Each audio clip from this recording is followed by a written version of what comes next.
The therapist will be performing special tests to screen for hip dysfunction. The FABER test is performed with the patient positioned in supine.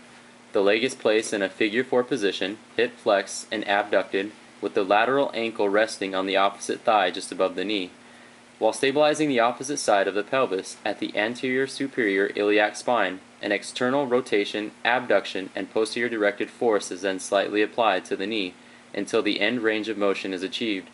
A couple of small amplitude oscillations can be applied to check for pain provocation at the end range of motion. A positive test is one that reproduces the patient's pain or limits their range of motion. Another test to assess for hip dysfunction is the FADIR test. This test is performed by bringing the hip into maximal flexion, adduction, and internal rotation. This test can be accentuated by adding an axial load with downward pressure over the knee. Pain in this position constitutes a positive FADIR test, which might be the most sensitive indicator of femoral acetabular impingement.